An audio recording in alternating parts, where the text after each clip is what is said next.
En el origen de los tiempos, los escribas, quien escribía, era considerado una persona que tenía una especie de poder. Era algo muy extraño, incluso se consideraba magia, mágico. Vamos a los orígenes. Orígenes. La escritura como encantamiento. La escritura como encantamiento, como algo mágico. ¿De dónde viene la escritura? Primer punto. Evolucionó a partir del chamanismo paleolítico.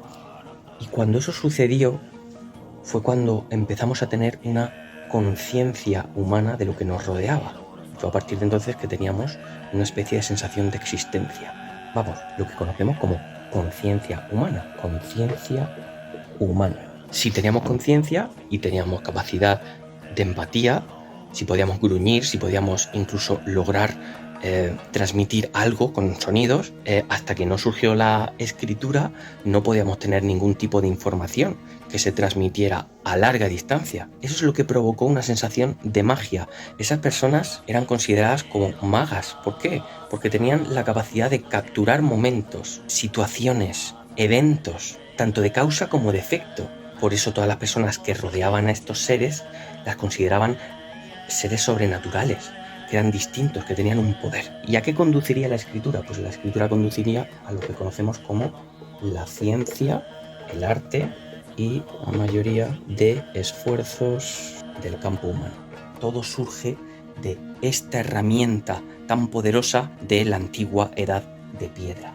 Son las primeras escrituras del encantamiento. El mundo en el que vivimos ahora es ese lugar en el que hemos desempaquetado nuestra imaginación y vamos construyendo a partir de esos ingredientes que hay en nuestra mente encerrada. Bien, llegados a este punto tenemos que hablar de la tradición bárdica original de la magia, los bardos, la tradición barda, tradición bárdica original de la magia. A los bardos, de hecho, se le tenía muchísimo miedo.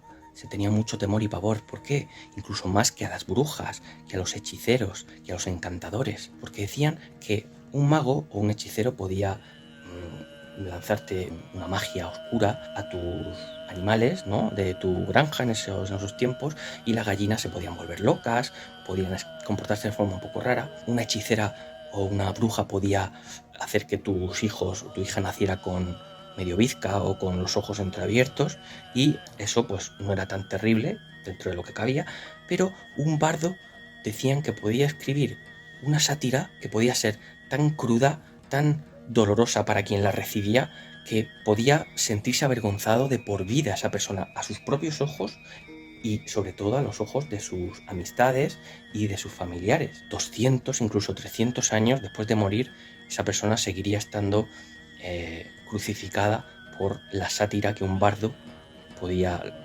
lograr escribir. Ahora bien, los primeros dioses de la escritura, los dioses escribanos, dioses como Odín, de la mitología nórdica, dios de la guerra, de la sabiduría, la muerte. También tenemos a Thoth. Este es el dios de la egipcio de la mitología griega. Es también el dios de la sabiduría, de la luna, de las artes, de la muerte también. También tenemos a Hermes, que era considerado también en la mitología griega el dios de la sabiduría, ¿no?, entre otros.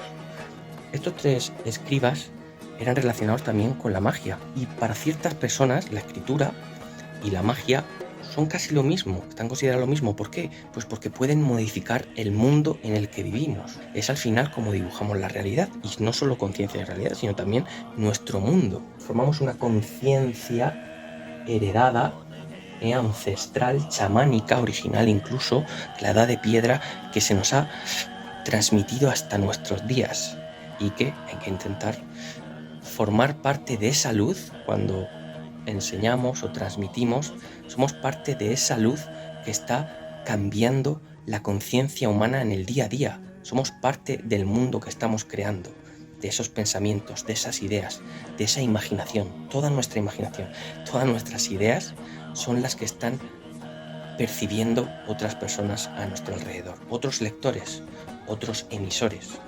Y eso es importante. ¿Por qué? Terminemos con una frase.